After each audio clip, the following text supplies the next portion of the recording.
Obsessão demais vai destruir sua saúde mental e suas relações, mas um pouquinho de obsessão vai fazer você dar um salto na sua nota nessa reta final. Nesse vídeo eu vou te mostrar um lado mais sombrio do estudo e te falar 3 técnicas meio extremistas que eu usei para fazer mais de 160 acertos no Enem. Esse vídeo é importantíssimo para quem quer um curso mais concorrido, então minha sugestão é que dessa vez você assista esse vídeo com muita calma, prepare um cafezinho, pause ele agora se você precisar e tente absorver cada detalhe do que eu vou falar, que o potencial de aumentar a nota é imenso. E as dicas de hoje vão ser mais avançadas que o habitual, porque eu estou em dívida com o pessoal que está procurando um curso mais difícil como medicina, e nos últimos vídeos eu já ajudei praticamente todo mundo, fazendo uns guias mais gerais, com ideias avançadas, mas ideias básicas também, de natureza e linguagem, você pode checar. Então hoje o foco são dicas extremamente avançadas. E eu vou me focar em 3 técnicas, que eu já falei que são meio radicais, mas funcionam. E no final do vídeo ainda vou te dar um bônus para te ajudar um pouquinho mais. Então vamos começar com a evolução da revisão ativa. Eu já expliquei várias vezes o que é revisão ativa, e aqui eu quero falar assim, o que é ir além no que se trata de revisão ativa. Para quem ainda não sabe usar revisão ativa, eu vou deixar um vídeo na descrição, você checa depois, que o foco aqui é outro. E eu vou responder uma pergunta que o pessoal que já conseguiu fazer a transição de revisão passiva para ativa me faz sempre, que é do que e quando que eu preciso ficar fazendo revisão. E a resposta para isso é extremamente desconfortável, então eu vou ter que te contar uma historinha para exemplificar e para você absorver essa ideia central do vídeo, que é uma das técnicas mais sombrias que eu usei, mas que ajudam demais. No começo, fazer revisão ativa é extremamente difícil. É uma coisa nova para você, é uma coisa que você tem que se acostumar, é estranho e demorado. Você pega uma folha em branco, coloca na sua frente, não olha em nenhum outro material e tenta lembrar por conta própria um tópico do zero. Pelo menos todos os pontos mais importantes daquele tópico, os pontos que podem cair no Enem. E aí você começa a preencher essa folha, de cara aparece meio que um quebra-cabeça que você tem só poucas peças e tem várias peças faltando, e a primeira vez é assim, você vai mal, você não faz direito essa revisão, você demora muito, você demora, sei lá, meia hora para fazer um tópico que nem é muito difícil e a sua folha não tá quase nada preenchido. Essa é a sua primeira experiência fazendo uma revisão ativa. Só que revisão ativa tem um negócio que é muito louco. Você faz a primeira vez, vai muito mal. A segunda vez você vai um pouco melhor e um pouco mais rápido. Você vai fazer do mesmo tópico e aí o seu quebra-cabeça está bem mais preenchido, você tem poucas peças faltando, porque entre uma revisão e outra você checou as suas falhas, você viu o que faltou na sua folhinha para ficar mais completa, você consegue fazer um pouco mais rápido. Aquelas coisas que você vai colocar na folha já estão meio na ponta da sua língua. E aí você demora, sei lá, menos de 15 minutos e essa folha já está uns 70% preenchida. E essa foi a sua segunda experiência com a revisão ativa para o mesmo tópico. E aí você vai corrigir seus erros de novo e para a terceira vez que você vai tentar fazer uma revisão ativa do mesmo tópico, você começa a entender o tanto que é poderosa essa ferramenta. Porque dessa vez você não vai demorar mais 15 minutos, você vai demorar menos de 10 minutos. Dessa vez a sua folha vai ser um quebra-cabeça quase completo. E você vai perceber como funciona fazer isso, como você lembra melhor mesmo e como você é capaz de fazer, depois de algumas tentativas para o mesmo tópico, uma revisão ativa muito mais bem feita. E você continua só melhorando. Se você faz do mesmo tópico várias vezes, você vai ver que lá pela quinta vez, você está demorando segundos para fazer e você faz quase que impecável a folha inteira. E aí você venceu para aquele tópico. Se é um tópico mais de decorado que aprender, a revisão ativa é mais que o suficiente para você ficar preparado para a prova. Demorou várias vezes para você ficar bom para o mesmo tópico, mas no momento que você ficou bom, você em menos de um minuto preenche uma folha inteira com toda a matéria daquele tópico. E aí vem a parte mais sombria e a evolução da revisão ativa. Fazendo a revisão de tempos em tempos para o mesmo tópico, com o tempo você vai se tornando um colecionador de revisões ativas bem feitas. Você vai ter vários tópicos e você é capaz de fazer a revisão ativa em alguns segundos. E isso te dá a possibilidade de fazer muitas revisões de muitos tópicos em pouco tempo. E vai chegar um momento que você está tão bom que você vai conseguir fazer revisão ativa de todos os tópicos de uma matéria inteira em meio período. E expandindo as suas habilidades, você vai ser capaz de fazer revisão de todo o conteúdo do Enem em pouquíssimos dias, que você é muito rápido fazendo um processo muito eficaz. Então, voltando à pergunta que sempre me fazem, do que eu tenho que ficar fazendo revisão e quando eu tenho que ficar fazendo revisão? E a resposta para isso é, você tem que fazer revisão de tudo e tem que fazer revisão sempre. E eu sei que isso parece meio doido, mas era meio assim que eu fazia. Eu começava meu estudo tentando fazer em alguns poucos minutos várias revisões de estudos anteriores. E não precisava ser do dia anterior, desde o começo do ano. Eu gastava uma meia hora fazendo isso, dava para fazer várias revisões ativas, e aí eu partia para o estudo do dia. Fazia a teoria de um tópico novo, fazia as questões de um tópico novo. Além disso, eu tirava meio período de algum dia da semana, no meu caso era em geral sexta-tarde, para fazer só revisão. Ficava a tarde inteira fazendo revisão. Chegou um momento do ano que eu era tão bom em fazer revisão que eu conseguia fazer uma grande parte do conteúdo inteiro do Enem em uma tarde. E essa habilidade não só fez eu lembrar quase tudo na matéria que eu precisava para a prova, como me deu a chance de, faltando pouquíssimos dias para o Enem, ter a capacidade de fazer uma revisão quase completa. Então a primeira parte do vídeo era sobre isso. O que é a evolução da revisão ativa? Se você é uma pessoa que ainda não conseguiu partir para a revisão ativa, posso te dar uns exemplos de alguns tópicos que são legais para você começar esse seu processo. Então, para linguagens, você pode começar fazendo as revisões ativas de gêneros textuais, figuras de linguagem, elementos da comunicação, funções da linguagem. Já tem um monte de revisão ativa para você fazer. Matemática. É legal você fazer revisão ativa de todas as fórmulas que podem cair no Enem. Isso vai dar menos de uma folha e você não vai ter problema de não conseguir fazer alguma questão por causa de fórmula. Para química, é razoavelmente simples você fazer uma revisão ativa de modelos atômicos, separação de mistura. Biologia é a matéria que tem mais revisão ativa que você pode fazer de todas. Dá para você fazer de vertebrados, dá para você fazer de invertebrados, dá para você fazer características das plantas, dá para você fazer de conceitos de ecologia, dá para fazer de tipos de caule, tipos de raízes, dá para você fazer um monte de coisa em biologia. Para física é meio que o mesmo caminho de matemática, porque é muito uma matéria que você tem que aprender as coisas, entender como funciona, mas dá para você fazer uma revisão ativa de fórmulas também. Para humanas tem um monte de coisa que dá para você fazer. Dá para você fazer, por exemplo, de revoltas no Brasil, dá para você fazer tipo uma linha do tempo da história brasileira, de ponto a ponto. Dá para você fazer de biomas, dá para você fazer de filósofos e qual a ideia central do filósofo. Então humanas também tem um monte de coisa que dá para fazer. Então essa é a primeira técnica que eu queria falar hoje. Ela é meio obsessiva porque o seu objetivo é tentar fazer o máximo de revisão, o máximo de vezes que der, porque com isso você vai chegar perto da prova com uma confiança absurda, com uma memória ótima e vai ser capaz de fazer uma revisão geral bem feita, bem pertinho da prova. O único porém que eu falaria aqui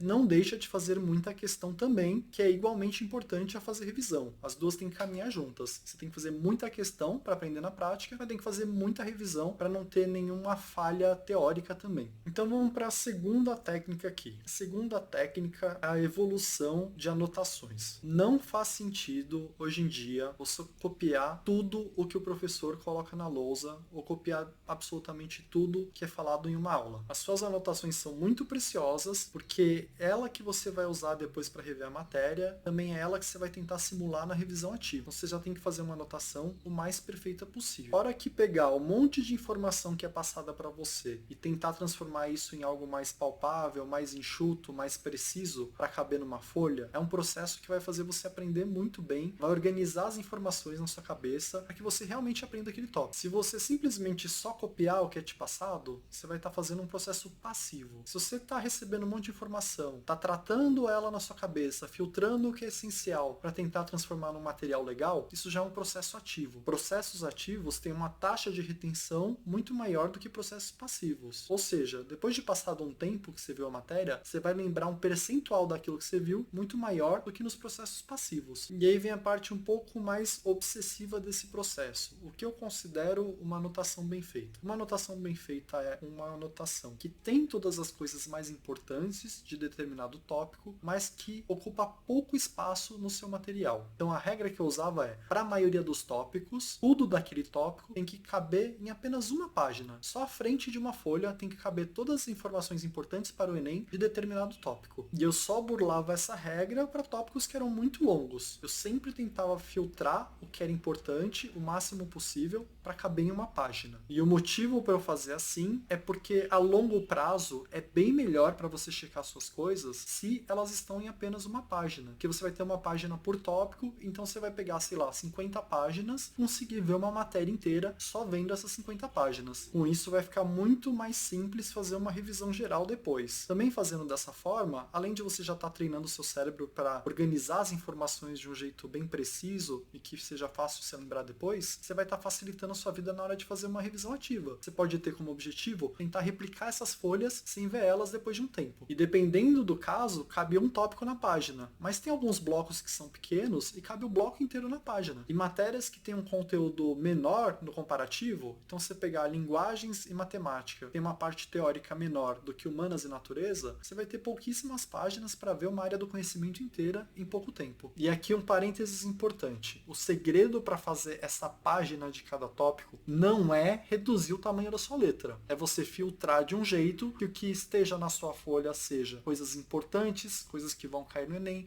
coisas que tem uma chance razoável de você esquecer, mas coisas desnecessárias, coisas a mais, coisas que são muito óbvias, coisas que você não vai esquecer de jeito nenhum, você não precisa colocar na folha. Essa folha é muito importante, mas é uma extensão da sua memória. Coisas que você sempre soube, nunca esqueceu, nunca teve dificuldade, você só coloca um lembrete na folha, você não precisa pôr a matéria inteira. Aí você vai circulando essa ideia central com as coisas que você considera importantes para saber no dia do Enem. Outra coisa importante para suas anotações é tentar fazer o maior uso possível de recursos visuais. Então, se você consegue transformar um pequeno texto numa imagenzinha pequena, é melhor, porque vai reduzir o tamanho que você tem que usar da folha. Na hora de rever vai ser bem mais fácil, porque numa imagem você bate o olho, lembra, em vez de ter que ler um texto. Também é legal usar algumas tabelinhas em vez de texto escrito, se a matéria permite isso. Então, recapitulando as nossas pequenas obsessões. Primeira delas, tentar fazer o máximo possível de revisão ativa, sempre que possível. Quanto mais, melhor. Não tanto para você lembrar naquele dia que você está fazendo, mas também para você ficar ultra bom no processo de fazer revisão, muita revisão em pouco tempo. E a nossa segunda obsessãozinha é tentar para cada tópico nunca passar de uma página o resumo daquele tópico. Isso vai facilitar muito sua vida, tanto para aprender, porque você tem que organizar as ideias, tanto para lembrar melhor depois, porque é um processo ativo, como também para facilitar a sua vida na hora de rever elas. Então acho que a gente pode ir para nossa terceira técnica. Por último vai ter o bônus, e eu vou deixar um vídeo depois ainda para facilitar a sua vida.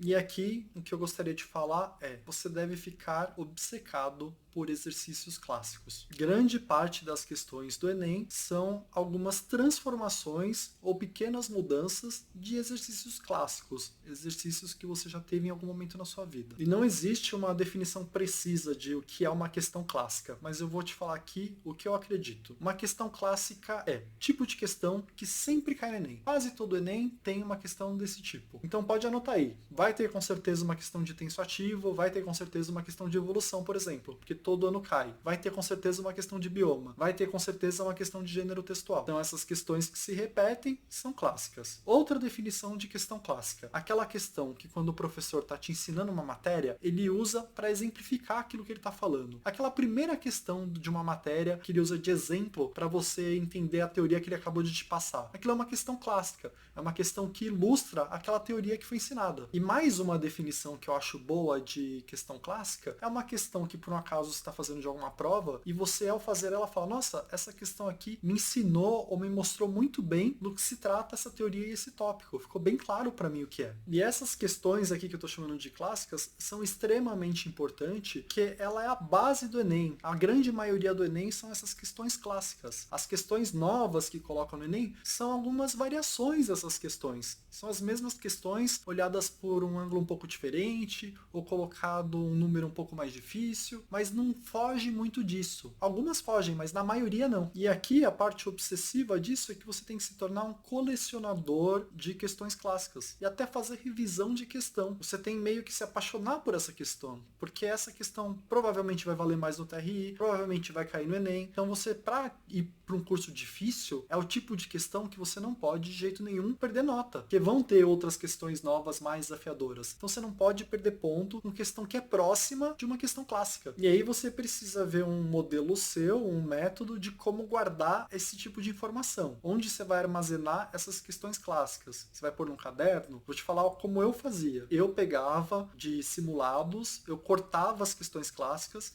e todas eu colocava numa pastinha. E fazia parte do meu processo de revisão, uma vez por semana, pegar essa pastinha e reler essas questões. Que para mim eram questões que eu não poderia de jeito nenhum errar no dia do Enem. Era um jeito de me prevenir, era um jeito de me ficar mais seguro, mais confiante. E hoje você pode tentar fazer isso por smartphone. Deve ter vários aplicativos aí para guardar foto de uma maneira organizada. Você pode simplesmente tirar foto e mover para uma pastinha de questões clássicas. Mas você tem que ter essa mentalidade de questões clássicas é algo que eu não posso esquecer de jeito nenhum. nenhum, eu tenho que saber fazer, eu tenho que treinar. E essa é a minha terceira técnica mais obsessiva, que na minha opinião todas juntas mudam demais o seu método de estudo e a sua nota no final das contas. Para você tirar mais de 160, que é a proposta desse vídeo e é o que eu fiz no Enem, você precisa de fazer a mais algumas coisas, você precisa ir além do que os seus concorrentes estão dispostos a ir. Claro que sempre cuidando da sua saúde mental em paralelo, porque se você chegar mal pro Enem também, você vai perder nota por outros motivos. Você vai perder nota por nervosismo, você vai perder nota por insegurança, então precisa cuidar também da saúde mental. E aí vamos para a dica bônus do vídeo, que é o seguinte. Também tem um outro jeito de você se prevenir para as coisas que podem acontecer no dia da prova, que é um jeito de você estar mais preparado que os outros. Eu te falei que é comum o Enem pegar as questões clássicas e fazer uma versão alternativa delas e colocar lá no Enem. Também é comum o Enem pegar um tema ou tópico clássico e tentar enxergar esse mesmo tema ou tópico por um ângulo diferente. E existem algumas formas de você se preparar para esse tipo de situação. Um dos jeitos que eu tento fazer aqui no canal é ver uns vídeos mais lúdicos de determinados assuntos de natureza, por exemplo, que tentam ver um mesmo assunto ou contextualizado ou por uma perspectiva totalmente diferente, que é algo que eu falo bastante no meu vídeo recente sobre natureza. E uma outra forma de fazer isso que eu já te dou de mão beijada aqui é os contos do canal, que eu falo sobre um determinado tópico ou tema de uma maneira completamente diferente, ou para você finalmente aprender esse tema que você não tinha aprendido antes, ou para você também ter visto esse tópico por um olhar novo, para caso ele caia no dia do Enem, você já está preparado. Então eu vou deixar na descrição uns 10 contos gratuitos do canal, para quem é membro Lumber Plus são 30, vou deixar o vídeo de revisão ativa para quem nem conhece o conceito de revisão ativa, e vou deixar também o link do vídeo de natureza, que eu mostro no final do vídeo, vários tópicos, mas visto por um contexto de uma forma mais lúdica. E se você chegou nesse ponto do vídeo ainda empolgado com técnicas, querendo saber mais, querendo expandir suas técnicas de estudo, eu vou deixar na sequência o vídeo de metacognição, que é a técnica mais importante de todas, porque ela é a mãe das outras técnicas. E por hoje é isso, espero que você tenha tido uma evolução gigantesca nesse vídeo e ainda vai ter no próximo vídeo. Obrigado! Se me perguntassem assim,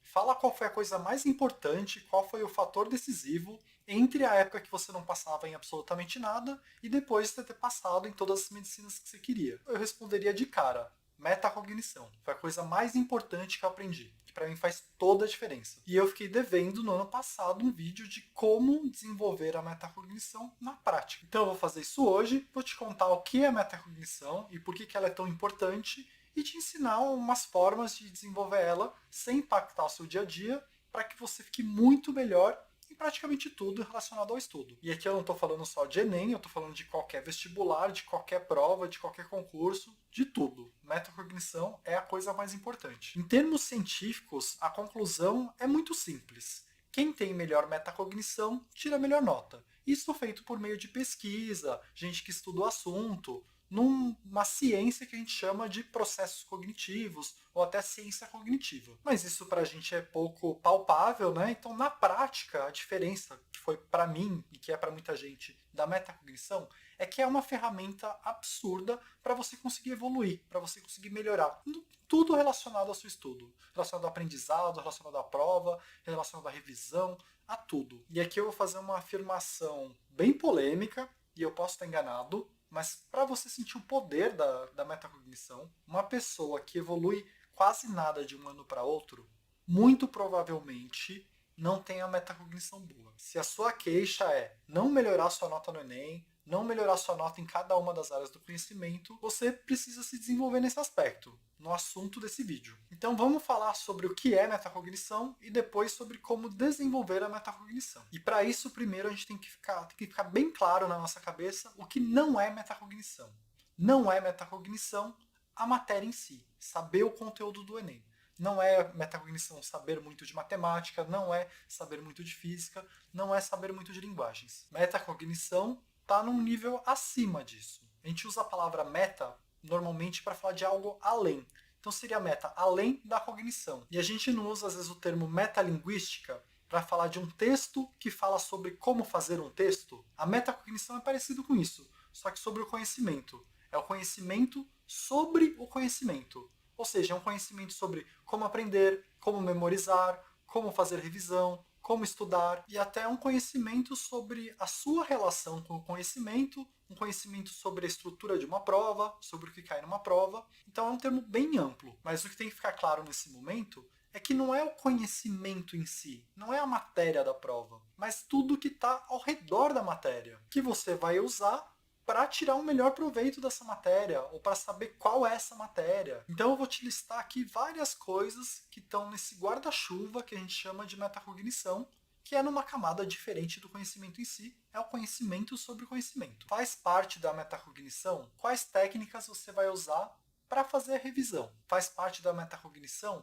você saber quais matérias você tem que estudar para uma prova. Faz parte da metacognição você saber a estrutura de uma prova. Faz parte da metacognição você saber o quanto você sabe de cada um dos tópicos que cai na matéria. Faz parte ainda quais processos você vai usar para aprender determinada matéria, como você vai fazer para memorizar alguns tópicos que você sempre esquece, qual é a sua estratégia de prova, quais são as técnicas que você vai usar para ter uma maior taxa de retenção, ou seja, esquecer menos do que você aprende, e até saber exatamente quais são os tópicos que caem numa prova e quais os tipos de questão que podem cair numa prova. E saber essas coisas é, como eu falei no começo do vídeo, a maior ferramenta que você tem para evoluir, porque você descobre qual aspecto do conhecimento você está falhando. É alguma técnica de estudo? É alguma técnica de memorização? É alguma técnica de fazer prova? É algum conteúdo específico que você nem sabe que existe, mas deveria saber que existe? É basicamente um conhecimento sobre como aprender, que é preciso para você saber tudo de uma prova que você vai ter que passar no futuro. Para saber o que é preciso é um passo antes de saber, de ter o conhecimento da prova em si. E o jeito que eu enxergo isso para me ajudar muito em qualquer coisa que eu vá estudar, eu vejo duas coisas muito importantes da metacognição. A primeira delas é assim, as minhas técnicas, os meus processos, independente de qual conteúdo, qual é o meu arsenal de ferramentas para eu aprender melhor. Então a gente vai falar de revisão ativa, vai falar de revisão espaçada, tudo isso está dentro da metacognição. Vai falar de mnemônicos, vai falar do uso de cards para estudar, vai falar de, eu prefiro ler ou eu prefiro ver vídeo. E eu vou estudar uma matéria do mesmo jeito que eu estudo as outras ou eu vou estudar cada matéria de um jeito? Qual a minha estratégia de prova? Por qual matéria eu vou começar minha prova? Eu vou fazer redação antes ou depois da prova? Em quais fontes eu vou procurar quando eu quiser aprender o conteúdo em si? Então essa é a parte de técnicas e processos, que é uma parte muito importante da metacognição. A outra parte da metacognição, que é igualmente importante na minha visão, é pegar o conteúdo todo que você precisa saber e quebrar em pequenas caixinhas e conhecer essas caixinhas antes de preencher elas. Então, antes de saber sobre eletromagnetismo, saber que existe essa caixinha do eletromagnetismo. Eu ainda não sei nada sobre ela, mas eu sei que existe e um dia eu vou ter que estudar. Botânica, zoologia, equação de segundo grau, funções da linguagem, são caixinhas. Eu tenho que conhecer a existência dessas caixinhas e depois, um passo avançado nessa parte relacionada ao conteúdo, fazer uma autocrítica em relação a cada uma dessas caixinhas, quanto que eu estou sabendo, se eu estou bom ou não, se eu preciso ir atrás ou não, se dá para abandonar ou não. E quanto mais você vai conhecendo das suas técnicas e das caixinhas da prova que você quer passar, mais você tem como avaliar o que você precisa fazer para melhorar. Você vai falar assim, o que eu estou falhando? É minha estratégia de prova? Aí eu vou lá e melhoro a minha estratégia de prova. Eu melhoro uma técnica. Ou eu ainda nem tenho essa técnica, eu vou lá e desenvolvo essa técnica. Eu faço uma busca específica para isso. E aí pega do conteúdo, por exemplo. Eu estou sabendo de zoologia? Não estou sabendo, então eu vou precisar estudar. E quanto mais você desenvolver a metacognição, quanto mais você pensar a respeito dessas coisas, mais claro vai ficar para você exatamente o que você precisa melhorar. E é praticamente impossível você não evoluir. Sabendo exatamente o que você precisa melhorar, é só você tomar uma atitude em relação a isso. Claro que pode demorar um tempo, mas saber do que você sabe, saber do que você não sabe, é a sua principal ferramenta para evoluir em qualquer coisa. E aí se você me falar, nossa, mas eu não sei nada disso, não sei nada de nada. Então simplifica seu problema. Cria essas caixinhas, cria essas técnicas. Vai atrás de um por vez. Pega um problema, o seu problema é passar no Enem. Então vai lá, um probleminha por vez. Hoje eu vou pensar sobre qual vai ser minha estratégia de revisão. Hoje eu vou aprender equação de primeiro grau. Hoje eu vou fazer um simulado e vou testar uma estratégia de prova. E se você vai atrás de uma coisa dessas, já pensando antes mesmo de ter ido que ia fazer isso, assim que você fizer ela, vai ficar claro no que você falhou. E aí você vai pensar, da próxima vez eu vou ter que fazer diferente. Eu não estou conseguindo aprender biologia vendo vídeos. Aí você vai testar um processo novo, vai testar a leitura, vai testar o uso de apostilas, vai testar resumo. E aí você vai fechando para cada coisinha qual o melhor processo para você. E às vezes exige teste. Mas o que você não pode é não ter metacognição e ficar apostando numa técnica igual para sempre. Porque você nunca reparou que essa sua técnica é falha. E para cada pessoa vai funcionar uma coisa diferente. E tá ótimo ser assim, porque as pessoas são diferentes. Você não precisa estudar do jeito que eu estudo. Não é porque eu tive um bom resultado que você vai usar as minhas técnicas. Mas é bom você conhecer um monte de técnicas para testar você mesmo e ver quais funcionam bem para você. E com isso desenvolvendo sua metacognição. Então eu separei aqui algumas formas de você, na prática, começar a desenvolver mais sua metacognição. Eu vou te falar que o que eu falei até agora é mais importante. É você começar a pensar a respeito dessas coisas. Se questionar se você está fazendo certo. Avaliar qual o seu conhecimento em relação a algo, quais as suas técnicas. Mas para você dar seus primeiros passos, é legal uma ajudinha. Então vamos lá. Coisas simples que você pode fazer no seu dia a dia, sem impactar seu estudo, mas que a longo prazo vão melhorar muito sua metacognição. Tá estudando um tópico? Primeira coisa, tá estudando um tópico? Antes de sair lendo tudo sobre o tópico, antes de preencher a caixinha, você vai formar essa caixinha um pouco mais forte, assim, vai deixar ela mais robusta na sua cabeça. Como que você vai fazer isso? Você pegou um tópico para estudar. Antes de sair estudando, checa abaixo de qual bloco, abaixo de qual tema está esse tópico e quais as divisões desse tópico. Então você vai pegar um tópico, você vai ver o que está acima desse tópico, o que está abaixo desse tópico, antes de tentar preencher ele. Então te dá um exemplo, você vai pegar assim, reprodução das plantas. O que tem acima disso? Acima disso tem botânica. Então tem a botânica, que é como se fosse um bloco, e abaixo tem o tópico, reprodução nas plantas. E abaixo de reprodução das plantas tem reprodução de briófitas, reprodução de pteridófitas. Você percebe que você tem uma caixinha, reprodução das plantas, tem algumas caixinhas que derivam dela, e tem as caixinhas acima, que é de onde ela veio. Então, para todas as matérias e todos os tópicos dá para fazer isso. Se cada vez que você for ler, você só se preocupar em localizar essa caixinha, como se você estivesse dando um endereço a ela, com o tempo, você vai criando na sua mente um mapa mental da prova inteira. E conforme esse mapa vai se expandindo, você passa a ter muito detalhadamente o que falta você estudar. Você vai ter uns planos seus para resolver cada um dos problemas. Você fala assim, poxa, eu tenho essa caixinha, reprodução das plantas. Eu estou sabendo ela bem? Ah, para checar se eu estou sabendo ela bem, eu tenho que conhecer bem as caixinhas abaixo dela. Eu estou sabendo bem de briófita, eu estou sabendo bem de pteridófita. Se eu não estou, eu vou lá e resolvo o problema. Até que eu deixe essa caixinha bem preenchida. E é um esforço, é muito rápido fazer isso antes de se estudar, só dá uma olhada. Se você não achar, tudo bem, não tem problema, mas dá uma procuradinha. Todos os tópicos estão abaixo de algum tópico e todos os tópicos têm alguns tópicos abaixo. Então, por exemplo, você tem lá um tema, eletricidade e magnetismo. Abaixo desse tema, você vai ter magnetismo, você vai ter eletrostática, você vai ter eletrodinâmica, você vai ter o eletromagnetismo. Aí você pega só a eletrodinâmica, você vai ter aquelas questões para descobrir a corrente elétrica, você vai ter aquelas questões para ver a associação de resistores, você vai ter aquelas questões para calcular a conta de luz. E com o tempo você vai criando esse mapa da prova inteira e vai resolvendo os bloquinhos menores até que você forme um bloco maior. Você ter a noção do que você está sabendo em cada um é o mais importante. Aí você vai evoluir, porque você vai resolver o problema. E aí, se você chegar em um bloquinho pequeno muito difícil, você tenta dividir ele mais um pouco. E se você não conseguir, você parte para outro bloquinho, depois volta nele. Sem galho. Você só precisa lembrar que você ainda não estudou tudo o que precisava para aquele bloquinho. Mas resolve os bloquinhos mais fáceis, depois você volta nos difíceis. Se você ter a ciência do que você está sabendo ou não, é muito mais simples. Você fica muito menos desesperado. Você consegue bolar planos de ação. Você consegue reservar uma tarde para cuidar de um determinado assunto. Então a primeira dica é essa. Vai estudar um tópico, checa em qual tema ele está e quais as divisões desse tópico, quais os subtópicos desse tópico. E com o tempo você vai formando um mapa imenso, sem gastar muita energia diariamente. É só antes de dar uma lida no tópico, você tentar localizar ele. Então essa é a primeira forma, sem impactar sua vida, bem simples, com o tempo você vai melhorar bastante. Uma segunda forma que também é bem simples, toda vez que você for fazer uma questão de uma lista X de questões ou de uma prova qualquer, dá uma pensada qual tópico está sendo trabalhado naquela questão. Então você vai lá e está falando de uma questão sobre estrelas do mar. Qual que é o tópico dessa questão? E aí você dá uma pensada, pô, estrela do mar é um equinodermo, então a gente está falando de filos, está falando de invertebrados, está falando de zoologia, está falando de biologia. Você percebe que dá para você fazer um caminho completo até chegar na matéria e na área do conhecimento? E aí se associa essa dica com a anterior, vai ficar bem mais fácil construir esse mapa, que você vai começar a ver qual parte no caminho você está falhando. Você vai construindo esse mapa de uma maneira melhor, você vai entendendo mais sobre a prova. Então já são duas formas de se desenvolver a metacognição sem impactar seu estudo. Como se fosse em paralelo, enquanto você vai aprendendo os conteúdos, você vai desenvolvendo a metacognição.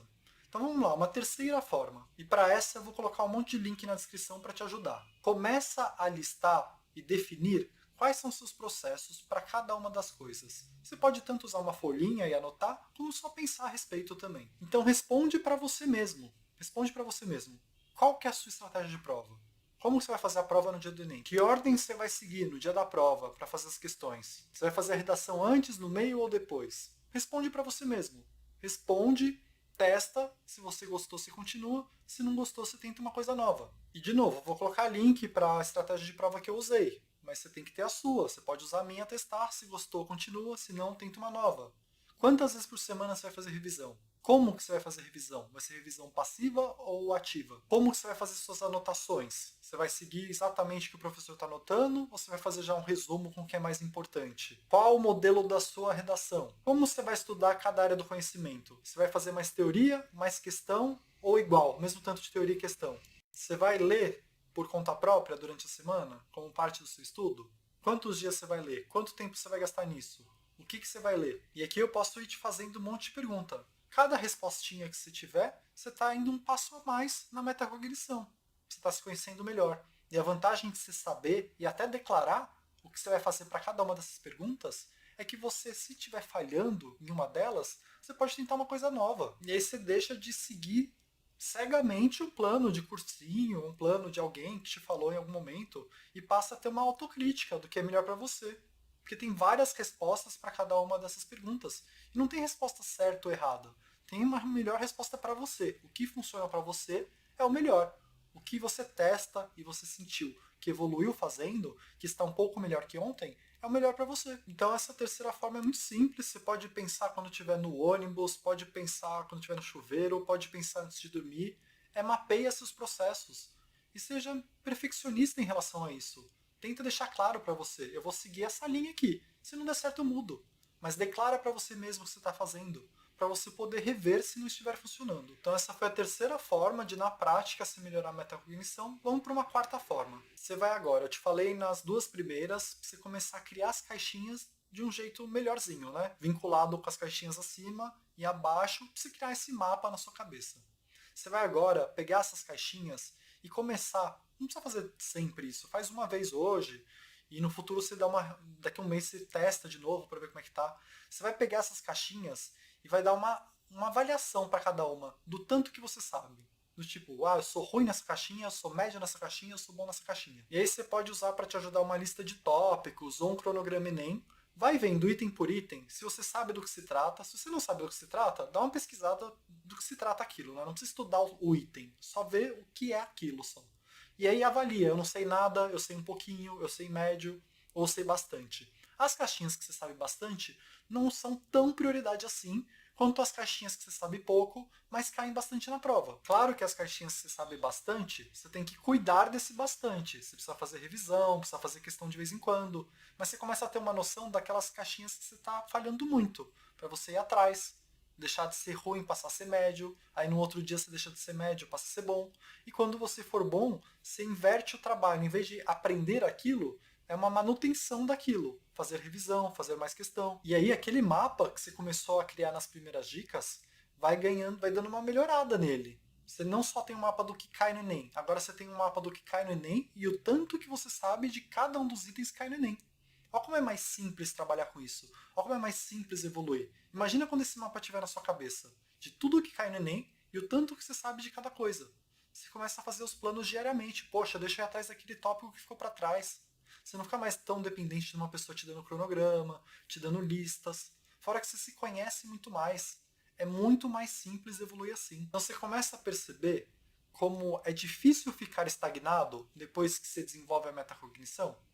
Você pode até falar assim, minha nota não melhorou. Mas você vai saber que você melhorou. Mesmo que sua nota não tenha mudado, você vai ter a certeza para você mesmo que em várias dimensões você melhorou. Você tem os processos novos que funcionam melhor, você está sabendo mais sobre mais caixinhas, e você começa a ganhar uma confiança de que se você continuar nesse ritmo, uma hora vai acontecer, uma hora você vai realizar seu sonho.